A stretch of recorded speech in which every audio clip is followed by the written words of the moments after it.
Good morning students.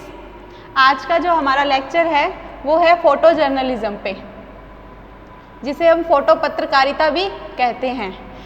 Photo वैसे तो आपको पता है ये तस्वीर होती है, तस्वीर पत्रकारिता भी कह सकते हैं इसे।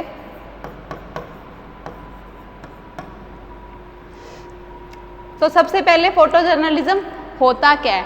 फोटो जर्नलिज्म हमने पढ़ा था। जर्नलिज्म क्या होता है? कोई भी न्यूज़ स्टोरी को हमने, कोई भी जो हमारी आर्टिकल है, लेख है, या जो भी हमारी समाचार से रिलेटेड कहानियाँ हैं, उनको हम पहले कलेक्ट करते थे, फिर हमने उनका चुनाव किया, सिलेक्शन किया, एडिटिंग की मतलब कांट छांट की, या फिर हमने उसको डेसिमिनेट किया मतलब उसका डिस्ट्रीब्यूशन कैसे किया लोगों तक। तो उनको कोई भी नई न्यूज़ पहुंचाने के लिए, उनको उस न्यूज़ से रिलेटेड अवेयर करने के लिए, जागरूक करने के लिए जर्नलिज्म का क्या किया जाता था? जर्नलिज्म का प्रयोग किया जाता था। ये उसकी डेफिनेशन थी। तो फोटो जर्नलिज्म की क्या होगी कि कोई भी स्टोरी जब बता रहे हैं हम, कोई भी अपनी समाचार की कहानियाँ हम जब प्रस्तुत कर रहे होते हैं जनता को, तो हमें उस कहानी को बताने के लिए हम जो तस्वीरों का यूज करते हैं, जो फोटोज़ का यूज करते हैं, उन कहानियों को प्रदर्शित करने के लिए उसे क्या कहते हैं? Photo journalism. Photo journalism is process मतलब प्रक्रिया है किसकी? कहानी को बताने की, स्टोरी टेलिंग। जैसे जर्नलिज्म में स्टोरी बताते हैं या कोई भी न्यूज़, कोई भी समाचार को हम बताते हैं, वैसे ही फोटो जर्नलिज्म में भी समाचार को बताया जाता है। किसके through? Medium of photography. Medium क्या होता है? माध्यम। फोटोग्राफी के माध्यम से मतलब फोटोज़ को इंक्लूड करके, इमेजेस को इंक्लूड करके जब हम किसी स्टोरी को बताते हैं, किसी स्टोरी को ऑडियंस तक पहुंचाते हैं, तो उसे क्या कहते हैं? Photo journalism. जैसे कि इसमें देखते हैं हम, जब जर्नलिस्ट यूज़ करता है तो वो स्टोरीज लिखता है, पेन और पेंसिल का यूज़ करता है। जब वो अपने कोई भी इवेंट के जगह पर पहुंचता है जहां कोई घटना हुई है, जब वो वहां पहुंचता है तो अपनी नोटबुक, पेन, पेंसिल वगैरह लेके जाता है। बट जब एक फ़ोटो जर्नलिस्ट जाता है तो वो अपना क्या लेके जाता है? कैमरा।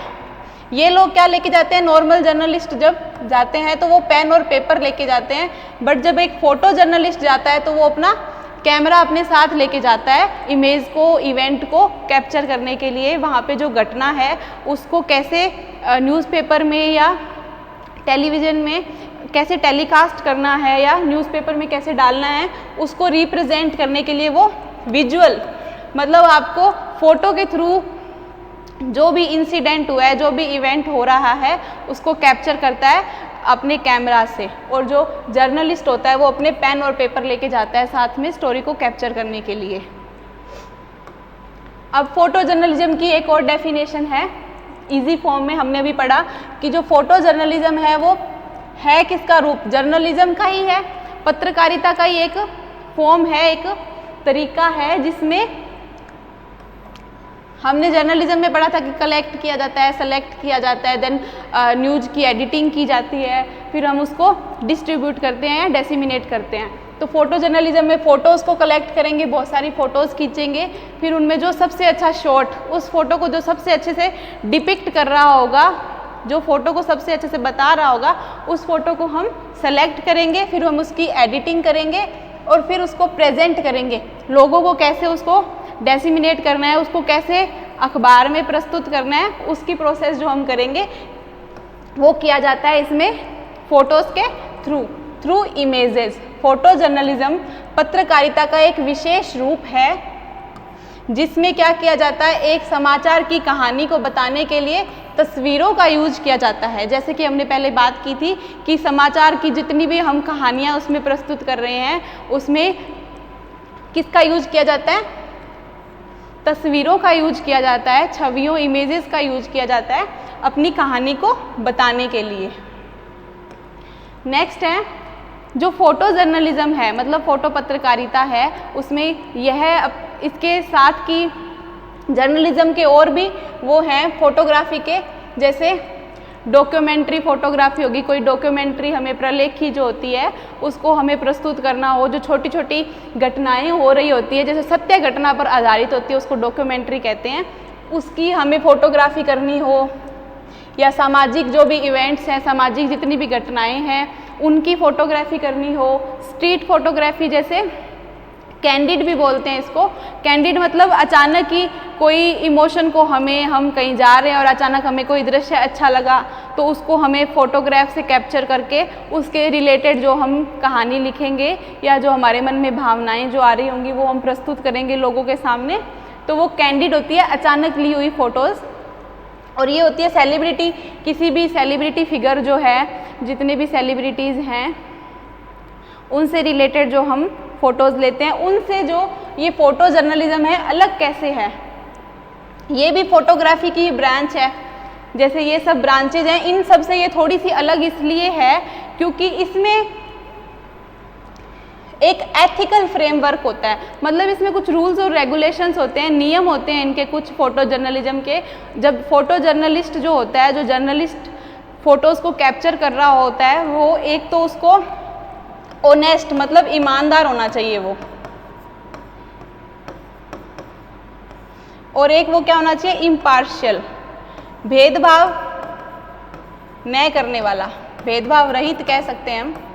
उसका जो व्यवहार है वो ईमानदारी वाला होना चाहिए और उसमें फ़ोटोज़ कैप्चर करते टाइम ऐसे भेदभाव नहीं करे कि आपको इवेंट दिख रहा है कि इस इवेंट को अब मैं फ़ोटो लूँगा वो ही अच्छे से बता सकता है, फिर भी आपने वो फ़ोटो नहीं ली क्योंकि आप उस फ़ोटो को शो ही नहीं करना चाहते, उस चीज़ को, तथ्यों को अगर आप सही साबित नहीं करना चाहते और आप गलत इवेंट्स की फ़ोटो ले रहे हो, तो इसमें क्या होना चाहिए, भेदभाव नहीं करना चाहिए फ़ोटोज़ लेते टाइम।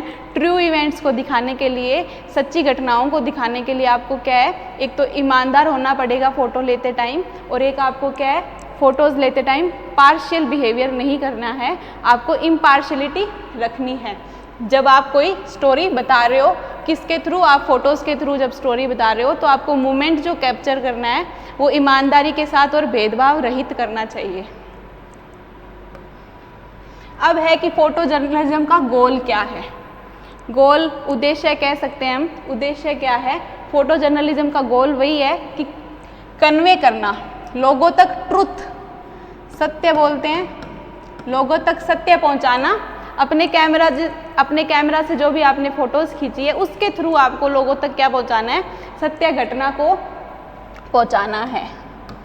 जो स्किल्ड फ़ोटो जर्नलिस्ट होता है, मतलब जिसने जर्नलिस्ट को अच्छे से रूल्स रेगुलेशंस पढ़े हैं, जो बहुत ही दक्षता जिसमें बहुत एबिलिटी है, वो जर्नलिस्ट जो होते हैं वो क्या करते हैं, बहुत सारी पिक्चर लेके एक स्टोरी को बताने के बजाय, मतलब फ़ोटोज़ तो वो बहुत सारी क्लिक करते हैं बट वो एक फ़ोटो उसमें से अपने एंगल्स बदल के जो हाईलाइट जब आपको न्यूज़पेपर में डालनी है तो वो एक सिंगल फ़ोटो से अपनी पूरी घटना बता सकते हैं, बजाय कि बहुत सारी, एक न्यूज़ स्टोरी है आपकी, ये स्टोरी है आपकी, इसमें बहुत सारी फ़ोटोज़ डाल के उस इवेंट को बताने के बजाय आप उस न्यूज़ स्टोरी में, ये आपका रिटन मैटर है, एक सिंगल फ़ोटो से ही आप उस स्टोरी को अच्छे से बता सकते हो। जो अच्छा जर्नलिस्ट होता है, जो इस चीज़ में उसमें एबिलिटी होती है कि वो सिंगल फोटोग्राफ से वो क्या कर सकता है, इम्पोर्टेंट जो भी हाईलाइट है, इम्पोर्टेंट जो भी न्यूज़ है उसको क्या कर सकता है, हाईलाइट कर सकता है। People remember pictures of event long enough, इसका मतलब ये है कि आपको जो तस्वीरें हैं वो ज़्यादा याद रहती हैं किसी न्यूज़ में अगर आप देखते हो तो, बजाय कि कोई ऐसा इवेंट है जो कि सिर्फ लिखा गया है और बोला गया है। इसका मतलब यही है कि जब आप न्यूज़पेपर में स्टोरीज़ देखते हो नई तो उसमें सिर्फ अगर आपको रिटन मटेरियल मिलता है तो आप थोड़े टाइम बाद भूल भी जाते हो, बट जो पिक्चर्स होती हैं, जो तस्वीरें होती है वो ज़्यादा समय तक क्या रहती है, याद रहती हैं। इसका गोल हमने पढ़ लिया है कि गोल क्या है, लोगों तक ट्रुथ को पिक्चर्स के थ्रू पहुंचाना। जैसे ये जो फोटो है, आपको लगता है कि इसको कोई कैप्शन की ज़रूरत है? आपने कोई न्यूज़ स्टोरी में एक तो ताजमहल के बारे में लिखा और एक आपने उस न्यूज़ स्टोरी को कई बार अवॉइड भी हम कर देते हैं, वो छोटी सी न्यूज़ स्टोरी कई जगह पाती है, बट अगर आपने उसको पिक्चर के साथ प्रेजेंट किया तो आप उस न्यूज़पेपर को पढ़ोगे कि ताजमहल की फ़ोटो लगी है, तो ताजमहल से रिलेटेड स्टोरीज यहाँ दी गई है, तो आपका ध्यान उधर चला जाएगा, चाहे वो किसी भी कॉर्नर पर न्यूज़पेपर के किसी भी साइड में उस फोटो को डाला गया हो, उस न्यूज़ स्टोरी को डाला गया हो, बट आप अगर फ़ोटो ऐड कर देते हो तो आपकी न्यूज़ स्टोरी की तरफ लोगों का क्या है, ध्यान आकर्षित होता है। तो ये पूछा गया कि व्हाट लैंडमार्क इज़ दिस, ये आपको फ़ोटो देख के पता चल रहा है कि ये कौन सी जगह है या ये कौन सी घटना है। Which event is this image portray, ये इमेज जो है कौन से इवेंट को बता रही है, तो ये फ्लड, ये इमेज किसको बता रही है कि फ्लड है, बाढ़ हो रही है। तो फोटो देख के लोग चले जाएंगे ना कि कहाँ बाढ़ हुई है, पर एक न्यूज़ स्टोरी थोड़ी सी जगह में लिखी हुई है, पर उस न्यूज़ की तरफ ध्यान नहीं जाता है कि भारत के कौन से भाग में बाढ़ हुई है, बट अगर ये फ़ोटो लगा देते हैं तो लोग उसकी तरफ क्या है, और ज़्यादा आकर्षित होते हैं। जैसे आजकल आपको पता ही है ये फ़ोटो क्या बता रही है कि अभी जो रिसेंट चल भी रहा है कि टिड्डी दल का जो आक्रमण हो रहा है दैनिक दिनचर्या में, तो हमें पता चल रहा है इस रिलेटेड न्यूज़ अगर अखबार में कहीं छपी होगी तो आपका ये फ़ोटो क्या है, ध्यान आकर्षित कर लेगी। ये फ़ोटो क्या डिस्प्ले कर रही है, ये फ़ोटो एक इमोशन एक्सप्रेस कर रही है कि ये जो किसान है वो अपनी खेत में बैठा है और बारिश का इंतज़ार कर रहा है, उसके चेहरे पे एक इमोशन है इंतज़ार का कि वो बारिश का वेट कर रहा है। ये कौन सा इमोशन एक्सप्रेस कर रही है, ये फ़ोटो इमोशन दे रही है कि वो आदमी कितना हताश हो गया है, अपनी मान लो कोई भी कारण से हताश हो सकते हैं। अगर हम किसान की बात करें, एग्रीकल्चर की बात करें, तो एग्रीकल्चर में लोगों के लिए सबसे इम्पोर्टेंट खेती होती है। अगर खेती में कोई नुकसान होता है या कभी मान लो गलत टाइम पे बारिश हो जाती है या उनकी फसल जो है अच्छा उत्पादन नहीं देती है या किसी कारण से फसल ख़राब हो जाती है या उनको कई अपनी फसलों के दाम जो है अच्छे नहीं मिलते हैं, तो ये बहुत सारे कारण हैं उसके हताश होने के। तो फ़ोटो के माध्यम से हम इतने एक्सप्रेशन एक फ़ोटो दे रही है आपको, तो आपकी जो न्यूज़ है उसमें ये फ़ोटो जो है लोगों का ध्यान आकर्षित करेगी कि किसान कितना परेशान है अपनी फसल के ख़राब होने के कारण। फिर आप उस न्यूज़ को दोगे तो और ज़्यादा अच्छे से आपकी न्यूज़ भी पढ़ी जाएगी। ये फ़ोटो है, जैसे एक महिला है, उसके चेहरे पर जो खुशी है, इस अपनी फसल को देखकर जो उसके चेहरे पे खुशी है वो खुशी व्यक्त कर रही है। मतलब इसमें कौन सा इमोशन आ रहा है, हैप्पीनेस का, खुशी का इमोशन है। जबकि इस फोटो में वो थोड़ा मायूस हैं, थोड़े हताश हैं। ये किसी का वेट हो रहा है, बारिश का वेट हो रहा है, अपनी फसलों के लिए इनको इंतज़ार है। तो अलग अलग इमोशंस भी फ़ोटोज़ के थ्रू हम कैप्चर कर सकते हैं। जबकि न्यूज़ में हम अगर किसी के इमोशन व्यक्त करते हैं कि अपनी फसलों के कारण जो किसान हैं वो बहुत ज़्यादा दुखी हैं, तो वो न्यूज़ पढ़ने में इतनी इंटरेस्टिंग नहीं लगती है, लोगों का ध्यान आकर्षित नहीं करती है, जितना कि उस फ़ोटो को लगाकर हम पर्टिकुलर ऑडियंस का, किसान अगर पढ़ रहे हैं तो उनका क्या ध्यान उस न्यूज़ की तरफ क्या होता है, आकर्षित होता है। फिर है कुछ टिप्स जो है फ़ोटो जर्नलिस्ट को कुछ चीज़ें ध्यान रखनी चाहिए, तो उससे रिलेटेड कुछ टिप्स दिए गए हैं, जिसमें फर्स्ट है डिस्टेंस फ्रॉम सब्जेक्ट। जब आप फ़ोटो ले रहे हो अपने कैमरा से तो आपकी उससे दूरी कितनी है वो डिपेंड करता है कि आपको ध्यान रखना है कि आपका जो सब्जेक्ट है आपको उसका क्लोजअप लेना है, मतलब वो फ़ोटो पास से लेनी है या फ़ोटो दूर से लेनी है, कि आपको क्या शो करना है, उससे आपको आपकी दूरी निर्धारित करनी चाहिए पहले, ताकि वो फ़ोटो अच्छे से फ्रेम में आ भी रही है या नहीं, उस चीज़ का ध्यान रखना चाहिए। फिर है लाइट की अमाउंट कितनी है, मतलब नेचुरल लाइट और हमें जो लाइट यूज़ करनी है उसका भी हमें ध्यान रखना चाहिए कि आपकी जो फ़ोटो है क्लियर आने के लिए आपके पास पर्याप्त लाइट है। जब आप कैमरा में फ़ोटो ले रहे हो वो फ़ोटो क्लियर दिख भी पाएगी या नहीं, या शेडो, सनलाइट, इन सब का आपको क्या है ध्यान रखना चाहिए। टाइप ऑफ एक्टिविटी, कौन कौन सी एक्टिविटीज़ हो रही हैं, इमोशनल एक्टिविटी है तो उसको कैसे कैप्चर करना है, कोई एक्शन रिलेटेड जैसे कोई रनिंग का इवेंट चल रहा है या स्पोर्ट्स इवेंट्स है, तो जो अलग अलग एक्टिविटीज़ हैं उनके अकॉर्डिंग आपको क्या फ़ोटो कैप्चर करनी चाहिए।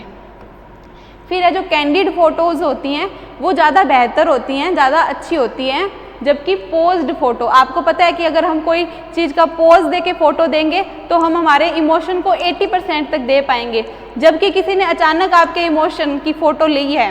पत्रकार को ऐसा होना चाहिए कि आपका जो सब्जेक्ट है जिसकी आप फ़ोटो ले रहे हो उसको बिना बताए आपको फ़ोटोग्राफी करनी चाहिए कभी कभी, ताकि आप जो उनका ट्रू इमोशन है, उनका जो सच में आ रहा इमोशन होता है उसको अच्छे से कैप्चर कर पाओ आप। तो पोज दे के जो फ़ोटो खिंचाई जाती है कि अब हमने अपने सब्जेक्ट को बता दिया है कि आपकी जो है हम फ़ोटो ले रहे हैं, तो वो थोड़ा सा उसका व्यवहार बदल जाएगा और वो अपना 100% नहीं दे पाएगा। पर जब आप किसी का ट्रू इमोशन लेना चाहते हैं तो आपको क्या है कैंडिड, उसे बिना बताए अचानक फ़ोटोज़ भी लेनी चाहिए, तो आप कंपैरिजन कर पाओगे कि कौन सी फ़ोटो ज़्यादा अच्छे से इमोशंस को, उनकी भावनाओं को व्यक्त कर रही है, तो वो फ़ोटोज़ ज़्यादा अच्छी होती है कैंडिड ना पोज के मुकाबले। Your photo should have following elements, आपकी फ़ोटोज़ में क्या होना चाहिए, जो लोग हैं वो होने चाहिए, उनकी भावनाएं, अगर लोगों की जगह अगर आप कोई इवेंट की या कोई वस्तु की फ़ोटो ले रहे हैं तो वो पर्टिकुलर वस्तु होनी चाहिए जिसकी आपको फ़ोटो लेनी है, अगर लोगों की ले रहे हैं तो वो लोग होने चाहिए, उसमें उनके इमोशंस होने चाहिए, वो जो एक्शन कर रही हैं, जो उनकी क्रियाएं हो रही हैं, कोई भी एक्शन है, अगर इमोशंस जैसे हो गए, हैप्पीनेस हो गया या डिसअपॉइंटमेंट हो गई या अलग अलग जो भी इमोशंस होते हैं, जो भी भावनाएं होती है, वो सब भावनाएं व्यक्त करने वाले एलिमेंट्स होने चाहिए, एक्शंस होने चाहिए, कोई भाग रहा है, कोई दौड़ रहा है, जो भी अलग अलग एक्शंस कर रहे हैं उनका आपको फ़ोटोज़ लेना है। और समथिंग अनयूजुअल, कभी कभी आप फ़ोटो लेते टाइम ऐसी चीज़ें जो सबसे अलग दिख रही है आपको, जो पहले कभी नहीं देखी गई या अचानक से आपको कुछ नया दिखा, तो आप उसकी फ़ोटो कैप्चर करें ताकि वो आप दुनिया को भी बता पाएँ कि आज मैंने कुछ अलग देखा। तभी तो हम नई नई चीज़ों के बारे में प्रतिदिन जानते रहते हैं, क्योंकि लोग कहीं ना कहीं से नई नई न्यूज़ ला रहे हैं या फोटोग्राफी के थ्रू नए नए इवेंट्स को बता रहे हैं। तो अनयूजुअल होना बहुत ज़रूरी है, मतलब अलग फ़ोटो खींचने की भी, उसमें अलग चीज़ों को देखकर उसको फ़ोटो खींचने की भी एबिलिटी जर्नलिस्ट में होनी चाहिए।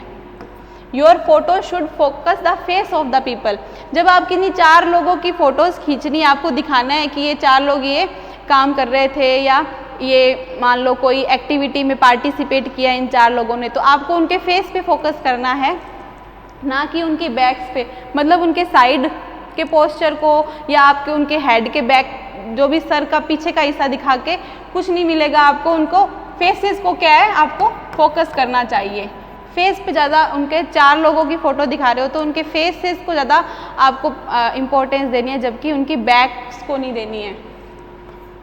Make sure that your subject is always in focus, जैसे कि पिछले पॉइंट में ही क्लियर हो चुका है कि आपका जो भी फोकस है, मतलब आपका जो भी सब्जेक्ट है जिसकी आप फ़ोटो ले रहे हो वो क्या होना चाहिए, फोकस होना चाहिए, उस पर आपका क्या है ध्यान केंद्रित होना चाहिए, आपके फ़ोटो के सब्जेक्ट पे आपका क्या है ध्यान केंद्रित होना चाहिए।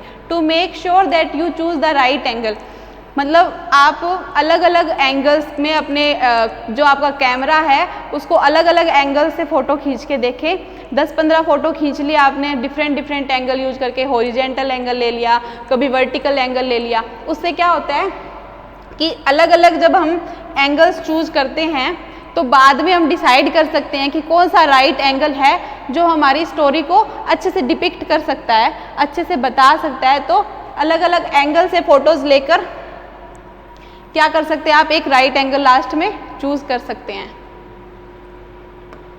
फिर है कुछ रूल्स हैं इससे रिलेटेड जो आपको फोटोग्राफी के टाइम थोड़ा ध्यान रखना चाहिए, एक जर्नलिस्ट को खासकर ध्यान रखना चाहिए, तभी तो फोटो जर्नलिज्म अदर जो फोटोग्राफी के मतलब पार्ट्स थे उनसे थोड़ा अलग कैसे है, इसीलिए इसमें रूल्स जो हैं इन्वॉल्व हैं कि जो फोटो जर्नलिज्म को सबसे अलग बनाता है। तो फर्स्ट क्या है, आपकी जो पिक्चर है, जो आप फोटो ले रहे हो, वो इस ग्रिड के अकॉर्डिंग आपको लेनी चाहिए। रूल ऑफ थर्ड का नियम क्या कहता है कि आप किसी पार्ट को हॉरिजेंटल वर्टिकली 3 पार्ट में बांट लें एंड हॉरिजेंटली भी आप उसको 3 पार्ट में बांट लो। जैसे कि इस फोटो में दिखाया जा रहा है कि ये 3 हिस्सों में यहाँ हो गया और 3 हिस्सों में यहाँ हो गया।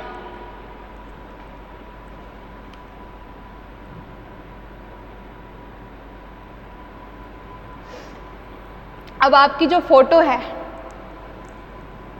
ये जो इंटरसेक्टिंग लाइन बोल रहा है, ये है 4 इंटरसेक्टिंग लाइन आपस में जहाँ ये एक दूसरे को काट रही हैं।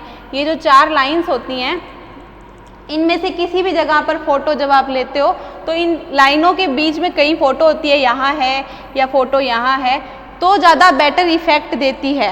ये बोलना चाह रही है कि जितना इन लाइंस को छूकर फोटो, इन लाइंस के आसपास जब फोटो होती है तो ज़्यादा बेस्ट जो शॉट है वो कैप्चर होता है। आपकी फ़ोटो जो है बेस्ट स्पॉट पे कैप्चर होती है।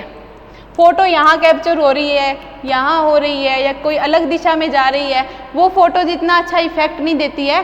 तो रूल ऑफ थर्ड कहता है कि जो आपकी फ़ोटो है, जब आप हॉरिजेंटली और वर्टिकली 3 पार्टों में जब डिवाइड कर देते हो, उसके बाद जहाँ ये 4 पॉइंट्स इंटरसेक्ट एक दूसरे को काटते हैं, वहाँ जब फ़ोटो ली जाती है उस पॉइंट पे, तब फ़ोटो जो है अच्छा इफेक्ट देती है। जैसे एग्जाम्पल के लिए ये फ़ोटो है, ये इसके 2 पार्ट्स को क्या कर रही है, कट कर रही है। तो ये फ़ोटो का जो प्लेस है, ये फ़ोटोग्राफी के नियम के अकॉर्डिंग सबसे बेस्ट जगह है जहाँ पे फ़ोटो कैप्चर होनी चाहिए थी। जैसे ये है, हमने एक फ्लावर लिया है 2, तो ये क्या है, इस पार्ट को कैप्चर कर रही है। इंटरसेक्टिंग लाइंस के बीच में ही है ना, कहीं साइड में तो फ्लावर की फ़ोटो नहीं है। इन साइड्स के बजाय जो है फ़ोटो को कैप्चर करने का साइड रूल ऑफ थर्ड के अकॉर्डिंग होगा, तो फ़ोटोज़ जो है क्या है, बेटर कैप्चर की जाएंगी। इस फ़ोटो में देखो आप, ये इसके 3 पॉइंट्स को कैप्चर कर रही है, तो उतनी ही फ़ोटो ज़्यादा अच्छी होती है जब ये इंटरसेक्टिंग आपस में काट रही लाइंस को क्या करती हैं, कैप्चर करती है। तो फ़ोटोज़ जो हैं वो ज़्यादा इफ़ेक्टिव आती हैं। फिर ये वाली है जैसे, तो इसमें ये वाला पार्ट कैप्चर हो रहा है, तो ये फ़ोटो इंटरसेक्टिंग लाइन पर है, तो फ़ोटोज़ का क्या इफ़ेक्ट ज़्यादा है। आपको किसी के ये इस फ़ोटो में हाथ दिख रहा है उसका, और यही मेन पार्ट है, तो ये फ़ोटो यहाँ पे इस पार्ट में है, तभी इतनी इफ़ेक्टिव दिख रही है और आपका ध्यान भी उसी की तरफ जा रहा है। ये फ़ोटो के इस पार्ट पे होता या इस पार्ट पे होता तो इतना इफ़ेक्टिव नहीं होता। नेक्स्ट है, फर्स्ट रूल हमने पढ़ लिया कि रूल ऑफ थर्ड के हिसाब से हमें फ़ोटोज़ को कैप्चर करना चाहिए। जो इन 4 इंटरसेक्टिंग लाइन के आसपास जब फ़ोटो होती है और इनको काट रही होती है फ़ोटो, तो ज़्यादा बेटर होती है। सेकंड रूल है, look your subject in the आई।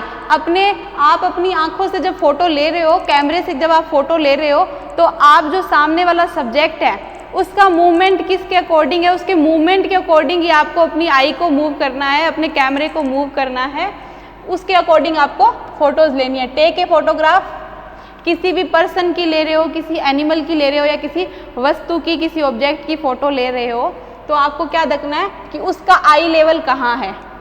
जहाँ उसका मूवमेंट या जहाँ उसका आई लेवल जा रहा है, उसके अकॉर्डिंग आपको क्या करना है, अपने कैमरे को मूव करना है। आपको ग्राउंड, गेट अप हाई, मतलब आपको अपने कैमरे को क्या है, मूव करते हुए कभी ऊपर कभी नीचे कैमरे को मूव करना है, दाएं बाएं सब जगह उस सामने वाले सब्जेक्ट के आईज और सामने वाले सब्जेक्ट के मूवमेंट के अकॉर्डिंग। जैसे इस फोटो में आपको कितना अच्छा विजन दिख रहा है, तो हमने उसके आई मूवमेंट के अकॉर्डिंग और उसके रिएक्शंस के अकॉर्डिंग जब अपने कैमरा में फ़ोटो ली, तो इस टाइप की फ़ोटोज़ कैप्चर होती हैं जो कि बहुत ही इफ़ेक्टिव लगती हैं।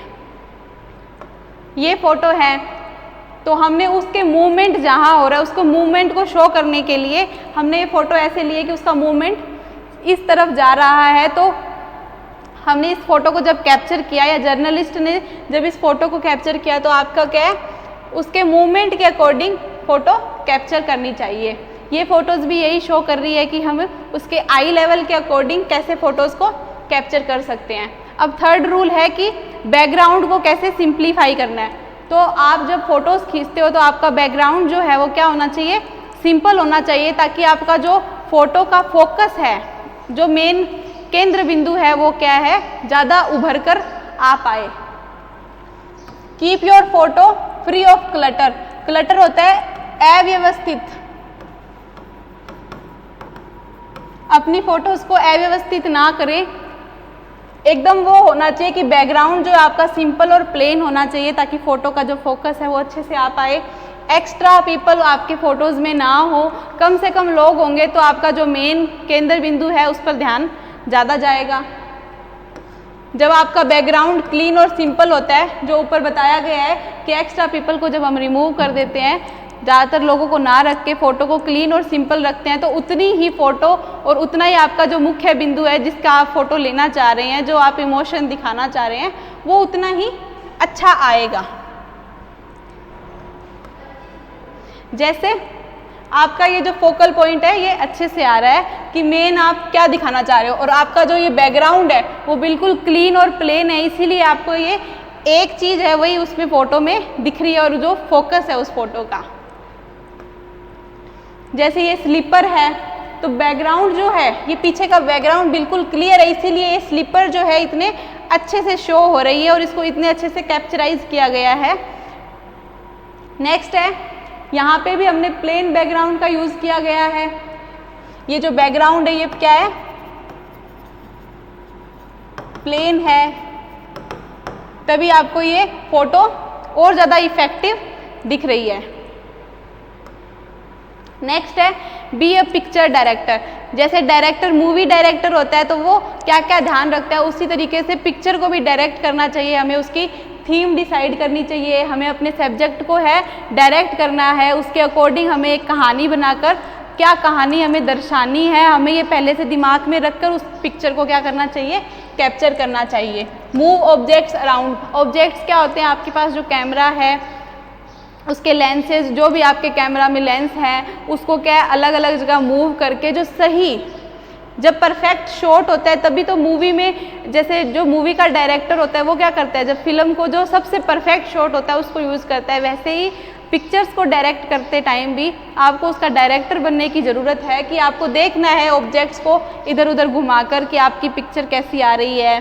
आपको थीम के अकॉर्डिंग, आपके जो आप स्टोरी बताने जा रहे हो उसकी थीम चेक करनी है कि वो थीम जो है वो इमोशनल एस्पेक्ट को बता रही है या कोई एक्टिविटी जो है, इवेंट्स हैं, उसका कौन सा पार्ट वो एक्सप्रेस करना चाह रही है, खुशी बताना चाह रही है या दुख व्यक्त कर रही है। तो उसके अकॉर्डिंग, थीम के अकॉर्डिंग आपको अपनी ऑब्जेक्ट्स को मूव करके परफेक्ट शॉट जो है लेना है। आपको उस टाइम ध्यान रखना है कि आप ही उस फोटो के इंचार्ज हो, मतलब आप पर ही ड्यूटी है कि आपको फ़ोटोज़ कैप्चर करनी है, सारा जो जिम्मा है वो आप पर ही है, इसके अकॉर्डिंग आपको फ़ोटोज़ कैप्चर करनी है। तो ये जैसे एक फ्लावर की फ़ोटो ली गई है तो आपने उसको कोई कहानी को बताना है, फ्लावर्स की जो भी खासियत दिखानी है, उसकी जो भी विशेषताएं दिखानी है, तो उसका ये शॉट लेकर दिखाया गया है। जैसे ये कोई वेदर का जो मूवमेंट है, बार बार जैसे वेदर जो है, अब आप मौसम की फ़ोटो लेना चाहते हो तो आपको क्या, आपका कैमरा जो है रेडी रखना चाहिए इन मूवमेंट्स के लिए। अचानक से मौसम बदलता है, मौसम बदले जा रहा है, कभी कोई मौसम में आसमान में अलग से बादल बन रहे हैं, या जो भी मौसम की जो घटनाएं हैं उसके लिए क्या है, ऐसी फ़ोटोज़ जब कैप्चर करनी होती है तो आपको अपना कैमरा रेडी रखना चाहिए कि कभी भी आपको जब वो एग्जैक्ट जो आपका शॉट है या आपकी फ़ोटो मिलती है तो आप उसको क्लिक कर लो बिना टाइम वेस्ट किए। जैसे ये मूवमेंट को कितना अच्छे से कैप्चर किया गया है। तो ये परफेक्ट शॉट लेने के लिए आपको क्या, टाइमली रेडी रहना चाहिए आपका कैमरा, आपको तुरंत उस फोटो को लेने के लिए तैयार रहना चाहिए। ऐसा नहीं कि अचानक से आप वो मूवमेंट देख रहे हो और आपने धीरे धीरे किया और वो मूवमेंट तो निकल गया और फिर कैप्चर जो होती है फ़ोटो, इतनी इफ़ेक्टिव फ़ोटो कैप्चर नहीं होती है। नेक्स्ट है rule 5, alter your camera angle. इसके बारे में बात करते हैं कि कैमरा के एंगल्स को चेंज करके भी देख लेना चाहिए। कोई फ़ोटो हॉरिजेंटली ले रहे हैं हम, मतलब इस तरीके से फ़ोटो ले रहे हैं तो वो अच्छी आ रही है या वो अच्छे से डिपिक्ट हो पा रही है, आपको चेक कर लेना चाहिए। आप उसको फिर वर्टिकली चेक करके देखो कि वर्टिकल के अकॉर्डिंग वो फ़ोटो कैसे आ रही है, और हॉरिजॉन्टल होता है ये, तो फ़ोटो को ऐसे भी लेके देखो इस एंगल से, और इस एंगल से भी लेके देखो। दोनों में से जो एंगल, जिस फ़ोटो को हमें कोई दृश्य दिखाना है, वो फ़ोटो अगर इस एंगल में सूट करता है वर्टिकल एंगल में, तो फ़ोटोज़ को वर्टिकल लो। और अगर आपको जो मूवमेंट या जो इवेंट दिखाना है अगर वो हॉरिजॉन्टल एंगल में सूट करता है, तो आपको फ़ोटोज़ हॉरिजॉन्टल लेनी चाहिए। तो एंगल्स को क्या है, आपका जो कैमरा है उसके एंगल्स को चेंज कर करके आपको फ़ोटोज़ लेनी चाहिए। वही अबव या बिलो, जैसा भी आपका सब्जेक्ट पर इफ़ेक्ट्स को यूज़ करके एंगल्स को बदल के आप क्या कर सकते हो, जूम ऑप्शंस के साथ wide angles, zoom option, photo को जूम करके चेक कर सकते हो कि फ़ोटो अच्छी आ रही है या नहीं। फिर उसको आप जूम वापस सही करके चेक कर सकते हो कि बिना जूम किए हुए वो फ़ोटो कैसे है। तो आप अकॉर्डिंग टू एंगल्स बदल के आप फ़ोटोज़ के साथ एक्सपेरिमेंट भी करते रहना चाहिए, ताकि बार बार आपकी एक ही शैली ना दिखे, आपका बदलता भी रहे कि हाँ नए नए तरीक़ों से फ़ोटोज़ खींचने का एबिलिटी भी उसमें है। जैसे ये फ़ोटो है, ली गई है, ये एक हॉरिजॉन्टल तरीके से ली गई फ़ोटो है। इसको और बढ़िया अगर दिखाना हो, ये फ़ोटो क्या मूड दिखा रहा है या क्या इमोशन दिखा रहा है, इतना दूर से अगर नहीं दिख रहा है तो हम इसको वर्टिकल भी कर सकते हैं। इस फ़ोटो को इतना सा एरिया इसका हम कवर कर सकते हैं ताकि फ़ोटो का इमोशन जो है और ज़्यादा अच्छे से हमें दिखे। वही सेम फ़ोटो है, इसको उन्होंने क्या किया, एक बार हॉरिजॉन्टल लेके देखा और एक बार क्या किया, वर्टिकल तरीके से लेके देखा। तो इस फ़ोटो का हमें इमोशन और ज़्यादा अच्छे से क्या है, एग्जैक्ट जो है, जो इसकी कंपोजिशन है वो हमें क्या है, बहुत रियल दिख रही है। बाय अल्टरिंग आपके कैमरा के एंगल को आपने जब हॉरिजॉन्टल से आपने जब इसको वर्टिकल किया, ये है आपका इसका वर्टिकल एंगल। जब इसने आपने इसको वर्टिकल किया तो इसका जो कंपोजिशन है और ज़्यादा बेटर दिख रहा है। मूड्स और जो इसके इमोशंस हैं, जीत का जो इमोशन है वो क्या है, और ज़्यादा अच्छे से व्यक्त हो रहा है। ये क्या बता रही है फ़ोटोज़, तो इसमें बताया गया है कि एडिंग बैकग्राउंड्स और फोरग्राउंड्स, मतलब जो सीनरी हम दिखाना चाह रहे हैं, जो फ़ोटो हम दिखाना चाह रहे हैं, जो मूवमेंट हम कैप्चर करना चाह रहे हैं, उसमें बैकग्राउंड जो है और जो फोरग्राउंड है उसका क्या रोल होता है उसको बताया गया है। कभी कभी ये बोल रहे हैं कि आप जो आपकी फ़ोटो ले रहे हो उसमें आप सीनरी भी यूज कर सकते हो। जैसे ये पत्तों की, पेड़ के किसी की छाया की सीनरी जो है यूज़ की गई है, तो फ़ोटोज़ थोड़ा इफ़ेक्टिव दिख रही है, तो ऐसे आप सीनरीज को भी यूज़ कर सकते हो। इस फोटो में बताया गया है कि जब भी जर्नलिस्ट कोई इवेंट को कवर करता है, कोई भी इवेंट हो सकता है, कोई कंपटीशन है, डांस कंपटीशन है, या फिर स्पोर्ट्स इवेंट्स जो इस फोटो में दिखाया गया है, या कोई क्लासरूम की कोई एक्टिविटी चल रही है, तो ऐसी जब फोटोज़ आपका जो हेडलाइन है वो इवेंट से रिलेटेड होगा, तो उसमें क्या है, क्राउड जो है, भीड़ दिखाना ज़रूरी है, क्योंकि आप रिलेटेड इवेंट्स की बात कर रहे हो तो उसमें भीड़ दिखाना जरूरी है। जिससे रिलेटेड इवेंट हो गए, कोई इंडिविजुअल, कोई अकेले आदमी से रिलेटेड घटना है तो single photo with plane and clean background, तब बैकग्राउंड जो है अकेला होना चाहिए। बट जब ऐसी फोटोज ले रहे हो तो आपने इसमें क्राउड को, मतलब जो भीड़ होती है, जितने भी पार्टिसिपेंट उसमें हैं, उन सबको आपको दिखाना पड़ता है। जैसे अब जो ये फार्मर्स प्रोटेस्ट चल रहा है, किसान आंदोलन,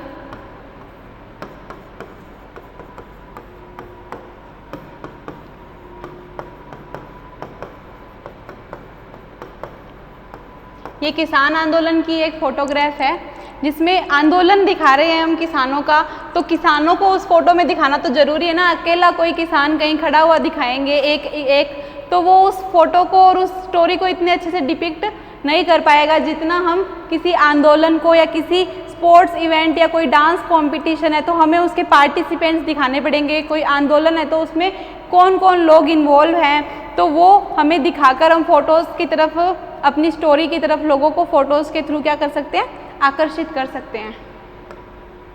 रूल 6 है प्ले विद द फ्लैश।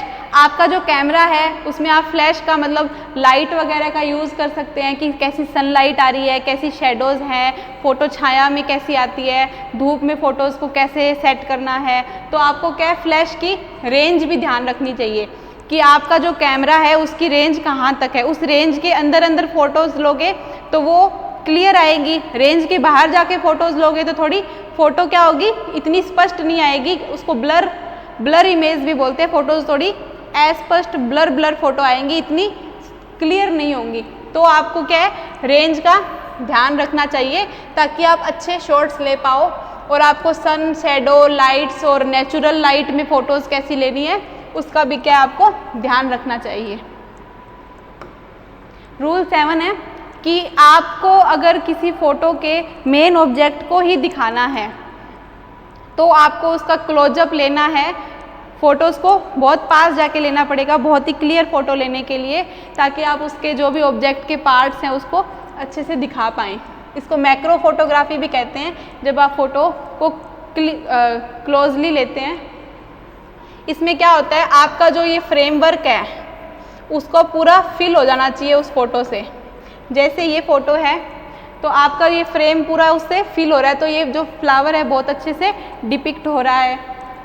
इस फ़ोटो में आपको ये टायर को खेत में कैसे वो चल रहा है उसको पास से दिखाना है, बहुत ही क्लियर फ़ोटो दिखानी है। तो इस तरीके से फ़ोटोग्राफी लेने का ज्ञान भी आपको होना चाहिए। फिर कुछ और भी जो इससे रिलेटेड, फ़ोटोग्राफी से रिलेटेड आपको ध्यान रखनी चाहिए बातें, वो है जैसे आपको बी स्पॉन्टेनियस, आपको हमेशा तैयार रहना चाहिए। फ़ोटोज़ जो हैं आपको अनयूजुअल फ़ोटोज़ जो होती हैं जो अलग ही चीज़ें व्यक्त करती है, कभी कभी अचानक से रैंडम कोई फ़ोटो मिल जाती है जो अलग नई चीज़ें, नया होता है अनयूजुअल, थोड़ा नया घटना या नया कुछ दिख रहा हो आपको तो उसका आपको फ़ोटोज़ ले लेना चाहिए। Use your photograph to show memories. सिर्फ ऐसा फ़ोटोज़ ना लो जो सिर्फ डॉक्यूमेंट में ही रह जाए, ऐसी फ़ोटोज़ लो जिससे मेमोरीज़ भी याद रहें। किसी जैसे शादी से रिलेटेड फ़ोटोज़ लेते हैं तो मेमोरीज़ भी हमें वो फ़ोटो देखते ही याद आ जाए कि हाँ इस टाइम हमने ये मस्तियाँ की थी, ऐसे ऐसे बातें करी थी, तो वो मेमोरी भी उस फ़ोटो से रिलेटेड हमें याद आ जाए। ना सिर्फ वो फ़ोटो का बस चेहरा देख के कुछ याद ही नहीं आ रहा है, तो ऐसी फ़ोटोज़ ना लें। बी क्रिएटिव, अलग अलग जो हैं तरीके अपनाने चाहिए फ़ोटोज़ खींचते टाइम। तो आपको थोड़ा क्रिएटिव होना पड़ता है, आप नए नए एंगल्स यूज़ करके नए नए स्टोरी को हर बार अलग तरीके से डिपिक्ट करने के रोज़ नए नए तरीके ढूंढते रहें। तो थोड़ा क्रिएटिव होना चाहिए। Think before you shoot. आप कुछ शूट करने जा रहे हो तो वो हमने पहले एक नियम में पढ़ा था कि थीम को डायरेक्ट कर लेना चाहिए।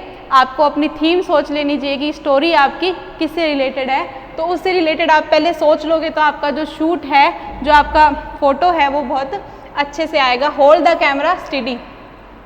कैमरा जब फ़ोटो लेते हो तो ये बात तो ध्यान रखनी चाहिए कि आपका कैमरा एक सही पोजीशन पर होल्ड करके रखना है, बार बार वो हिलना नहीं चाहिए। इसके लिए कभी कभी आप क्या ट्राइपॉड भी यूज कर सकते हैं, अगर उस जगह पर आपको उसकी अवेलेबिलिटी लगती है कि सही दिशा से हम यूज कर सकते हैं उसको, तो वहाँ आप ट्राइपॉड भी लेके जा सकते हैं। वरना कहीं आप नहीं लेके जा सकते हैं तो आप नॉर्मली कैमरा को अच्छे से होल्ड करें। फिर है कुछ करेक्टरिस्टिक्स हैं फ़ोटो जर्नलिज्म में कि कौन कौन सी करेक्टरिस्टिक्स हैं इसमें ऑलरेडी, उनका कि अदर जर्नलिज्म के दूसरे एस्पेक्ट से ये कैसे ज़्यादा बेहतर है। पहला है एक्यूरेसी और इम्पैक्ट। जो न्यूज़ स्टोरी होती है, जो नॉर्मल जर्नलिस्ट लिखते हैं, उसमें क्या है स्टोरीज इतनी अच्छे से और इतने सही तथ्यों के साथ कभी कभी वो अपना बायस्डनेस यूज कर देता है, थोड़ा भेदभाव से लिखने के तरीके से उसको थोड़ा बहुत मॉडिफाई मतलब चेंज भी कर सकते हैं। पर जो फ़ोटोज़ होती हैं वो तो जो ट्रू इवेंट है, अगर उसको ऑनेस्टी से ली गई है उस फोटो को, तो वो ट्रू इवेंट को वैसा ही दिखाएंगे। तो ये थोड़ा क्या होती है, ज़्यादा एक्यूरेसी और ज़्यादा इम्पैक्टफुल होती हैं जो पिक्चर्स होती है। Pictures can explain A situation. किसी भी स्थिति को या किसी भी इवेंट मतलब किसी भी घटना को फोटो जो होती है वो ज़्यादा इम्पैक्ट से दिखा पाती है, बजाय कि जब हम कोई न्यूज़ स्टोरी को सिंपल रिटन मैटर में दे रहे हैं, उसके बजाय फ़ोटोज़ जो है किसी ट्रू स्टोरी को अच्छे से ज़्यादा दर्शाती है। फिर है इमीडिएट अंडरस्टैंडिंग। फ़ोटो देखते ही ज़्यादा जल्दी अंडरस्टैंडिंग हो जाती है। पूरी न्यूज़ स्टोरी को पढ़ने में कभी कभी टाइम लग जाता है, तो फ़ोटो देखकर हमें कभी इतना टाइम नहीं मिलता है, तो इमीडिएटली पढ़ने के लिए हम ज़्यादा डिटेल्स फ़ोटो से ही ले सकते हैं। और फिर अगर आपको उसमें इंटरेस्ट है तो उसकी तरफ उस न्यूज़ को आप और ज़्यादा पढ़ सकते हैं। क्लैरिटी एंड कंप्लीटनेस, जब आप फोटो आपने ऐड की है और उसके साथ आपने थोड़ा रिटन मैटर भी दे दिया, मतलब अगर आपने कैप्शन दे दिया है नीचे कि वो फोटो किससे रिलेटेड है, तो और ज़्यादा क्लैरिटी और कंप्लीटनेस, मतलब वो फुल पैकेज बन जाता है आपके फ़ोटो का, कि फ़ोटो के साथ आपने 2 लाइंस एज ए कैप्शन लिखी है तो वो पूरा क्या है, फोटोग्राफी में उसका पूरा कंप्लीटनेस आ जाती है, फ़ोटो पूरी हो जाती है, पूरा पैकेज बन जाता है फ़ोटो का। ताकि इससे क्या होता है, हम अपनी बात को और अच्छे से कम्युनिकेट भी कर पाते हैं, लोगों तक अच्छे से पहुंचा पाते हैं। फिर है मेक्स न्यूज़पेपर मोर इंटरेस्टिंग। जैसे हेडलाइंस के बारे में हमने पढ़ा था कि अपने अट्रैक्टिव हेडलाइंस देते हैं तो वो लोगों का ध्यान आकर्षित करती है, वैसे ही फ़ोटोज़ भी क्या करती हैं, और ज़्यादा लोगों का ध्यान आकर्षित करती है। फ़ोटो देखकर हम न्यूज़ की तरफ और ज़्यादा आकर्षित होते हैं। जैसे हेडलाइंस मैंने आपको बताया, कोई लेआउट को देखकर आकर्षित होता है, कोई उसके जो मेकअप, मतलब उसको हमने कैसे स्टोरी को तैयार किया है, उसमें हमने कौन कौन सी तकनीकों को यूज़ किया है, उससे आकर्षित होते हैं। वैसे ही फ़ोटो और अगर ऐड हो जाएं, मतलब उसमें जब पिक्चर्स ऐड हो जाती है तो वो और ज़्यादा क्या होती है, आँखों का ध्यान आकर्षित करती है, जिसको बोलते हैं आई कैचिंग होती है बहुत ज़्यादा। फिर है पिक्चर्स आर एंटरटेनमेंट। पिक्चर्स जो होती है वो ज़्यादा एंटरटेनिंग होती है। न्यूज़ मैटर सिर्फ अकेला कोई कहानी पढ़ना थोड़ा सा बोरिंग हो जाता है, बट अगर पिक्चर साथ में दी हो तो उसका क्या है इम्पैक्ट, उसका महत्व क्या है, फ़ोटो का, उस न्यूज़ स्टोरी का महत्व उस फोटो को लगाने से और ज़्यादा क्या है बढ़ जाता है। तो ये क्या है, रीडर्स के लिए क्या होती है, इंटरटेनिंग भी होती है। आज के चैप्टर में हमने फ़ोटोग्राफी के कुछ प्रिंसिपल्स, फ़ोटोग्राफी के जो रूल्स थे वो पढ़े, और फ़ोटोग्राफी की फ़ोटो जर्नलिज्म से रिलेटेड क्या क्या कैरेक्टरिस्टिक्स होते हैं उसके बारे में जाना। आगे के लेक्चर में भी हम फ़ोटोग्राफी को कंटिन्यू रखेंगे। Thank you.